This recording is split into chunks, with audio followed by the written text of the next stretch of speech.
ഈ കഴിഞ്ഞ Christmas exam കഴിഞ്ഞപ്പോൾ പലരും പറഞ്ഞൊരു കാര്യമുണ്ട്, സോഷ്യൽ സയൻസിൻ്റെ മാർക്ക് കമ്പാരിറ്റീവ്ലി കുറവാണ് സാറേ, കമ്പാരിറ്റീവ്ലി ഓണപരീക്ഷയേക്കാൾ കുറവ് സോഷ്യൽ സയൻസിൽ സംഭവിച്ചിട്ടുണ്ട് ക്രിസ്മസ് എക്സാമിൻ്റെ റിസൾട്ട് വന്നു. അപ്പോൾ ഇനി വരാനിരിക്കുന്ന മോഡൽ എക്സാം ആയിക്കോട്ടെ, ഇനി പബ്ലിക് എക്സാം വരാൻ വേണ്ടി പോകുന്നത് ഞങ്ങൾക്ക് നല്ല പേടിയുണ്ട്, എങ്ങനെയാണ് സോഷ്യൽ സയൻസ് പഠിക്കേണ്ടത്. അപ്പോൾ ഞാൻ പലപ്പോഴും നിങ്ങളോട് പറഞ്ഞൊരു കാര്യമുണ്ട്, സോഷ്യൽ സയൻസ് പഠിക്കുക എന്നുള്ളത് നിങ്ങൾ മറ്റ് സയൻസ് സബ്ജക്റ്റ് പോലെ നമ്മൾ ഒരിക്കലും കാണാതെ പഠിക്കാൻ നിങ്ങൾ ഒരിക്കലും ശ്രമിക്കരുത്. സോഷ്യൽ സയൻസിൽ സാമൂഹ്യ ശാസ്ത്രത്തെ നമ്മൾ പഠിക്കുന്നത്, ഹിസ്റ്ററി പഠിക്കുന്നത്, ജോഗ്രഫി പഠിക്കുന്നത്, എക്കണോമിക്സ്, പൊളിറ്റിക്സ് നമ്മൾ പഠിക്കുന്നത്, ഇതൊക്കെ നമ്മുടെ സൊസൈറ്റിയിൽ നടക്കുന്ന കാര്യങ്ങളാണ്. ബേസിക്കലി നിങ്ങൾ അതിൻ്റെ കൺസെപ്റ്റ് എന്താണെന്ന് അറിഞ്ഞ് നിങ്ങൾ മനസ്സിലാക്കുക. ഞാൻ എന്താ ഈ പഠിക്കാൻ വേണ്ടി പോകുന്നത്, ഇത് എന്താണ് സംഭവം എന്നതിൻ്റെ കൺസെപ്റ്റ് മനസ്സിലാക്കി പഠിച്ചാൽ ഇത് എന്താണ് സയൻസ് സബ്ജക്റ്റ് പോലെ വേർഡ് ബൈ വേർഡ് കറക്റ്റ് സാധനം വരണമൊന്നുമില്ല. അതിലുള്ള ഇൻസിഡൻറ്റ് ഫാക്റ്റുകൾ എന്ത് ചെയ്യാൽ മതി, കറക്റ്റ് ആയാൽ മതി, നിങ്ങൾക്ക് നിങ്ങളുടേതായ രീതിയിൽ എഴുതാം.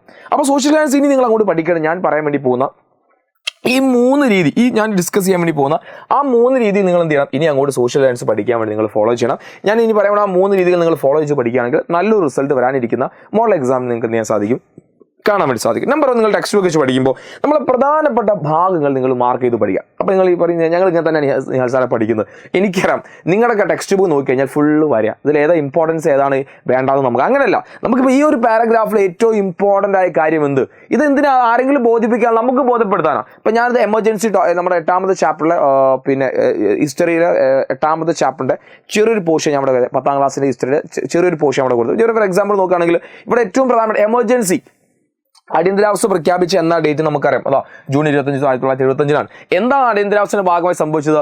Violation of democratic rights such as freezing and fundamental rights and denial of the freedom of press and were implemented as part of emergency. ഈ അടിയന്തരാവസ്ഥയുടെ ഭാഗമായി 2 കാര്യങ്ങൾ നടപ്പിലാക്കി. മൗലികാവകാശം റദ്ദാക്കപ്പെട്ടു, അതുപോലെ പത്രസ്വാതന്ത്ര്യം റദ്ദാക്കപ്പെട്ടു. അതിൽ 2 എക്സാമ്പിളാണ്, കേവലം 2 കാര്യങ്ങൾ പറഞ്ഞു മാത്രം. ഇത്തരത്തിലുള്ള കാര്യങ്ങളാണ് നമ്മളവിടെ എന്ത് ചെയ്യുന്നത്, ഹൈലൈറ്റ് ചെയ്ത് പഠിക്കുക. അതുപോലെ തന്നെ എന്തൊക്കെയാണ് പിന്നെ ഈ പറഞ്ഞ അടിയന്തരാവസ്ഥ ഉണ്ടാവാൻ കാരണമായ പ്രധാനപ്പെട്ട ചില മൂവ്മെന്റിൽ ഒന്നാണ് ഗുജറാത്ത് ബീഹാർ മൂവ്മെന്റ്.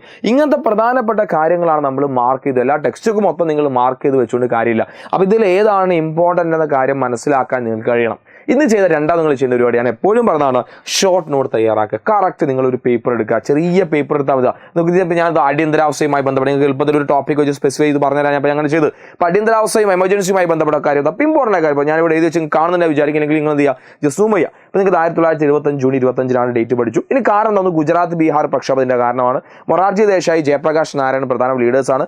അലഹബാദ് ഹൈക്കോടതി വിധി ഇന്ദിരാഗാന്ധിയെ വലിയ ഇതിൽ സ്വാധീനിച്ചിട്ടുണ്ട്. അവസാനം അനുച്ഛേദം 352 ആർട്ടിക്കിൾ 352 പ്രകാരം ഇന്ദിരാഗാന്ധി എന്തിയാണ്, അടിയന്തരാവസ്ഥ പ്രഖ്യാപിക്കുക. ഇത് ഈ ഒരു സാധനം വായിച്ചാൽ, ഈ പോയിന്റുകൾ കണ്ടാൽ എനിക്ക് എന്ത് ചെയ്യണം, ഈ അടിയന്തരാവസ്ഥ മൊത്തം എനിക്ക് റിവൈസ് ചെയ്യാൻ കഴിയണം. ഈ രീതിയിൽ നിങ്ങൾ പഠിക്കേണ്ടത്.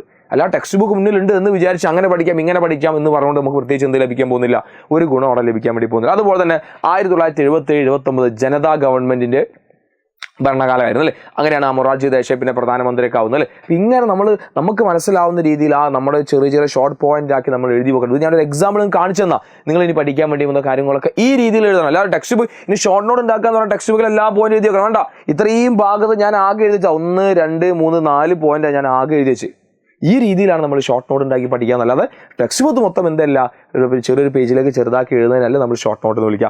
അടുത്തൊരു കാര്യം കൺസെപ്റ്റ് ക്ലിയർ ചെയ്ത് പഠിക്കുക എന്നുള്ള. അപ്പോൾ എന്താണ് അടിയന്തരാവസ്ഥ എന്ന് ചോദിച്ചാൽ നിങ്ങൾക്ക് അറിയണം. അടിയന്തരാവസ്ഥ നമ്മുടെ ഇന്ദിരാഗാന്ധി നമ്മളെ പിന്നെ ഇംപ്ലിമെന്റ് ചെയ്ത ഒരു 1.5 വർഷക്കാലത്തേക്ക് ഇന്ത്യയിൽ ഉണ്ടായിരുന്ന ഒരു അവസ്ഥയാണ് അടിയന്തരാവസ്ഥ. നമ്മുടെ ഭരണഘടനയുടെ ചില റൈറ്റ് ഉപയോഗിച്ചിട്ട് ചില അവകാശങ്ങൾ റദ്ദ് ചെയ്യപ്പെടും. അതിൽ ഏറ്റവും പ്രധാനപ്പെട്ടാണ് മൗലിക അവകാശങ്ങൾ ഇല്ലാതാവുക. അപ്പോൾ ഞാനും നിങ്ങളൊക്കെ വളരെ ഹാപ്പിയായി നമ്മുടെ സൊസൈറ്റി ജീവിക്കുന്ന മൗലിക അവകാശങ്ങൾ ഉള്ളതുകൊണ്ട് അല്ലേ, അതൊക്കെ എടുത്തു കളഞ്ഞ് ഇന്ത്യൻ ജനാധിപത്യത്തിൽ ഏറ്റവും പ്രധാനപ്പെട്ട ഒരു കാലഘട്ടമാണ്. ആ കാലഘട്ടത്തിൽ ഇന്ദിരാഗാന്ധിയുടെ സ്വേച്ഛാധിപത്യ രീതിയിലുള്ള ഭരണമാണ് ഇന്ദിരാഗാന്ധി നടപ്പിലാക്കിയത്. അത് നമുക്ക് പഠിക്കാനൊന്നുമില്ല. എന്നാലും എന്ത് ചെയ്യുക, പിന്നെ അതിന് മുന്നടി എന്താണ് ഈ പറഞ്ഞ. അപ്പോൾ അതുകൊണ്ട് എന്തായിരിക്കും ഇന്ദിരാഗാന്ധി അത്തരമൊരു തീരുമാനത്തിലേക്ക് എത്തിക്കാൻ ഇടയാക്കിയ സാഹചര്യം, അങ്ങനെയൊക്കെ നമ്മൾ ചിന്തിക്കുക. അപ്പോഴാണ് ഇന്ദിരാഗാന്ധിയെ 4 ഭാഗത്ത് നിന്ന് ലോക്ക് ചെയ്യുന്ന രീതിയിലേക്ക് ഗുജറാത്ത് പ്രക്ഷോഭം, ബീഹാർ പ്രക്ഷോഭം, അതുപോലെ തന്നെ അലഹബാദ് ഹൈക്കോടതി വിധി, ഇതൊന്നും ഇനിയും കൂടുതലുണ്ട്. പക്ഷേ നിങ്ങൾക്ക് ആകെ 3 കാര്യം പഠിക്കുള്ളൂ. അപ്പോൾ ഈ രീതിയിൽ നിങ്ങൾ തിങ്ക് ചെയ്യുക, ടോപ്പിക്കിനെ മനസ്സിലാക്കുക, നിങ്ങളുടേതായ രീതിയിൽ മനസ്സിലാക്കി പഠിക്കുക. ആ കൺസെപ്റ്റ് എന്താണ് അവിടെ നടക്കുന്നതുള്ള കാര്യങ്ങൾ നിങ്ങൾക്ക് അറിയണം. അറിയില്ലെങ്കിൽ അത് പഠിക്കണം. നിങ്ങൾ textbook word by word പഠിക്കാൻ വീണ്ടും ഞാൻ പറയുന്നത്. പക്ഷേ ഫാക്റ്റുകൾ, ഇപ്പോൾ ഞാൻ ഇവിടെ എഴുതി വെച്ച ഫാക്റ്റുകൾ ഉണ്ടല്ലോ, ഇത് മാറിപ്പോയി, ഇത് തെറ്റിയാൽ പിന്നെ ഉത്തരം തെറ്റി. ഈ ഫാക്റ്റുകൾ മാറാത്ത രീതിയിൽ നിങ്ങൾ എന്ത് ചെയ്യുക, പഠിക്കാൻ ശ്രമിക്കുക. ഒന്നാമത് നിങ്ങൾ എന്ത് ചെയ്യണം, പ്രധാനപ്പെട്ട കാര്യങ്ങൾ നോട്ട് ചെയ്ത് പഠിക്കുക. രണ്ടാമത് ഷോർട്ട് നോട്ടായി പഠിക്കുക. മൂന്നാമത് കൺസെപ്റ്റ് എന്താ നിങ്ങളുടേതായ രീതിയിൽ മനസ്സിലാക്കി പഠിച്ചാൽ സോഷ്യൽ സയൻസ് എന്തല്ല ഒരു വിഷയമില്ല, നല്ല മാർക്ക് നിങ്ങൾക്ക് സ്കോർ ചെയ്യാൻ സാധിക്കും. ഓക്കെ, നിങ്ങൾ ഏത് രീതിയിലാണ് സോഷ്യൽ സയൻസ് പഠിക്കുന്നത് നിങ്ങൾ താഴെ നിങ്ങൾ കമൻറ്റ് ചെയ്യുക. നിങ്ങളുടെ ആദ്യം നമ്മുടെ കാണലാണെങ്കിൽ നമ്മുടെ ചാനൽ സബ്സ്ക്രൈബ് ചെയ്യാനും മറക്കരുത്, വീഡിയോക്ക് ലൈക്ക് അടിക്കാനും മറക്കരുത്, നിങ്ങളുടെ ഫ്രണ്ട്സിന് നിർബന്ധമായി ഷെയർ ചെയ്ത് കൊടുക്കുക. ഏറ്റവും പ്രധാനപ്പെട്ട കാര്യം, നമ്മൾ പഠിച്ചാലേ എന്തെങ്കിലും തലയിലുണ്ടാവുള്ളൂ. അതെപ്പോഴും നിങ്ങൾ ഓർമ്മയിലോടെ നമ്മൾ വർക്ക് ചെയ്താൽ എന്തെങ്കിലും നമുക്ക് ഉണ്ടാവുകയുള്ളൂ, അല്ലാതെ മറ്റുള്ളവർ ചെയ്താൽ ആ അധ്വാനത്തിൻ്റെ ഫലം അവർക്കാണ് കിട്ടുക, നമ്മൾ അധ്വാനിക്കുന്ന ഫലം നമുക്കും. അപ്പോൾ ആ രീതിയിൽ നിങ്ങൾ പഠിക്കുക. എല്ലാവർക്കും ഓൾ ദി ബെസ്റ്റ്.